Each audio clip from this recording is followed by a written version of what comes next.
Okay.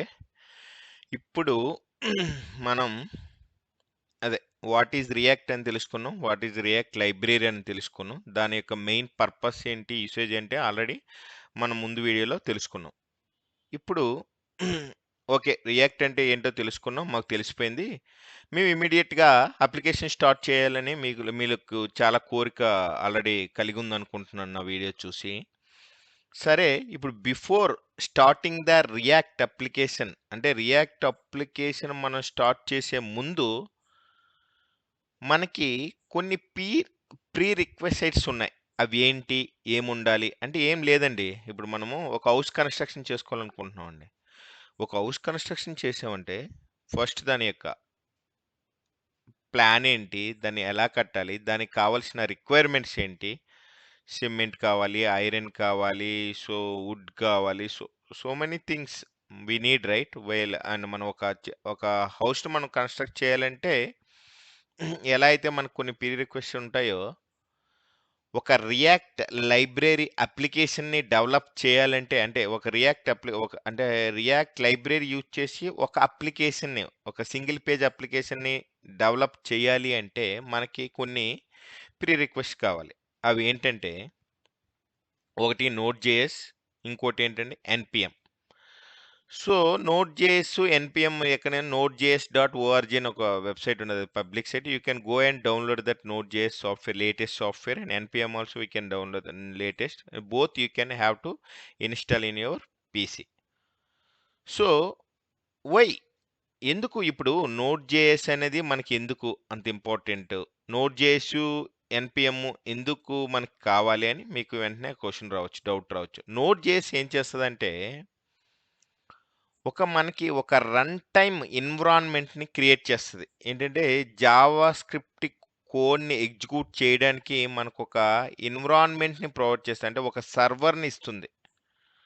It's like execute a JavaScript code then outside of a web browser.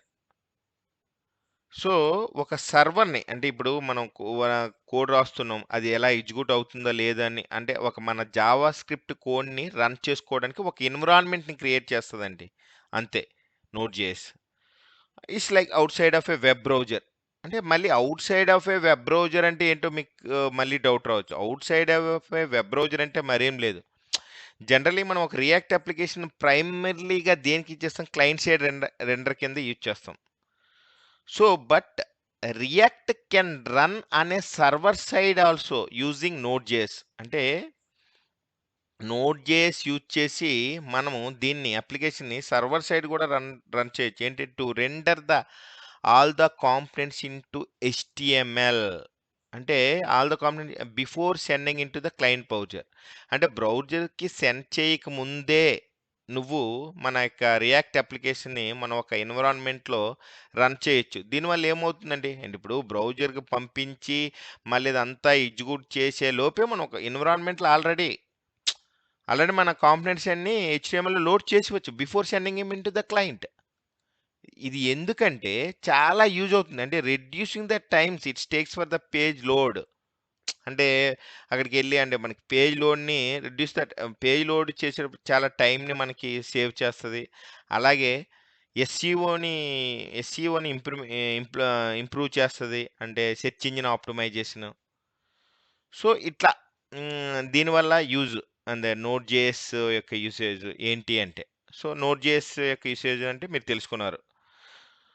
So, node JS ఏంటంటే provide run time ఎన్విరాన్మెంట్‌ని provide చేస్తది. మన JavaScript కోడ్‌ని execute చేయడానికి. So, run time ఎన్విరాన్మెంట్‌ని ఎలా provide చేస్తది? అసలు ఏంటి అని ఆల్రెడీ మీకు ఎక్స్‌ప్లెయిన్ చేశాను. అసలు క్లయింట్ సైడ్ రెండరింగ్‌గా ప్రైమరీగా మనం రియాక్ట్‌ని యూజ్ చేస్తాము. దాన్ని సర్వర్ సైడ్ కూడా రన్ చేయొచ్చు by using node JS. So, దీనికి మన నోడ్ జేఎస్ అవసరం. అలాగే ఎన్‌పిఎం అంటే ఏం చేస్తదంటే, ఎన్‌పిఎం ఏం చేస్తదంటే నోడ్ ప్యాకేజ్ మేనేజర్. అంటే ఇప్పుడు ఏం చేస్తదంటే, మనం ఈ మేనేజ్ చేస్తది. ఏమంటే ఇప్పుడు మనకి రియాక్ట్‌లో కొన్ని సపోర్ట్ చేస్తది. కొన్ని లైబ్రరీని మనం థర్డ్ పార్టీల నుంచి తీసుకురావాలి. సో, థర్డ్ పార్టీ లైబ్రరీని మనం ఇన్‌స్టాల్ చేసుకోవాలి. లైక్ యాక్సియోస్ అని చెప్పి, రిడాక్స్ అని కొన్ని ఉంటాయి. అంటే ఫర్దర్‌గా మనం రియాక్ట్ కోర్స్‌లోకి వెళ్ళే కొలది what is Axios, what is Redux ఇవన్నీ తెలుసుకోవడానికి. సో, అవన్నీ మన లైబ్రరీగా ఇన్‌బిల్ట్‌గా ఇవ్వవు. సో అవి కొన్ని మనం థర్డ్ పార్టీ నుంచి ఇన్స్టాల్ చేసుకోవాలి. అప్పుడు దానికి మనకి ఎన్పిఎం యూజ్ అవుతుంది. By using NPM only we have to install the third party libraries అనమాట.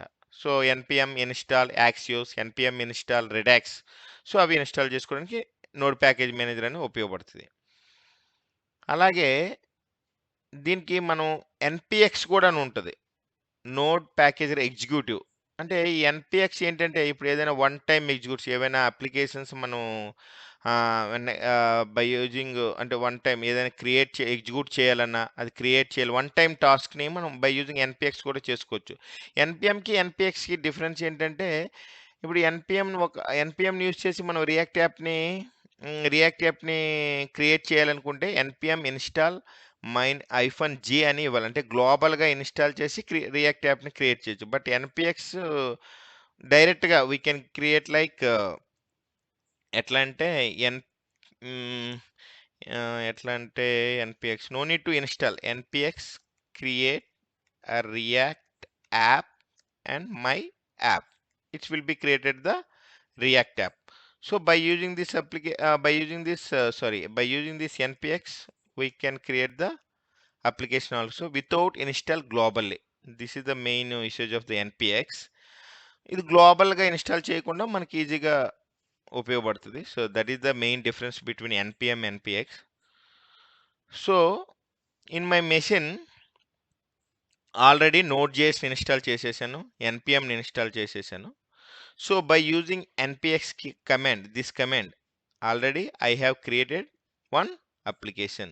This is called my practice అని ఒకటి క్రియేట్ చేశాను. సో క్రియేట్ చేయగానే మనకు ఫోల్డర్లో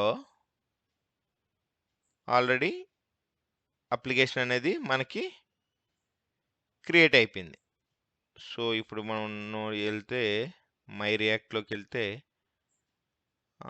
somewhere I think so React యాప్లో మై ప్రాక్టీస్ అని చెప్పి క్రియేట్ అయిపోయింది application. So source folder, node modules and public folder create అయిపోయింది. At the same time package.js అని కూడా క్రియేట్ అయింది. ఇవన్నీ నేను మీకు తర్వాత చెప్తాను ఇవి ఎట్లా ఏంటి వర్క్ అవుతాయి.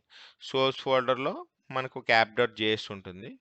ఫస్ట్ వెన్ఎవర్ ఐ మీన్ దీన్ని ఇప్పుడు అయిపోయింది కదా, ఇప్పుడు npm ఇన్స్టాల్ చేసాం, నోడ్ ఇన్స్టాల్ చేసేసాం. సో అప్లికేషన్ క్రియేట్ చేసాం. క్రియేట్ చేసేసిన వెంటనే మనం అప్లికేషన్ ఎలా స్టార్ట్ చేయాలి? సో ఆల్రెడీ నేను మై ప్రాక్టీస్ అనే ఫోల్డర్లో ఉన్నాను. By using npm command I have to run npm start. So it will be run the one server. So already ఏం చేశాను ఇందాక ఆల్రెడీ చెప్పాను, Node.js it will provides the run time environment to execute our JavaScript code ఇదే out side of a web browser అని already మీకు చెప్పుకున్నాం.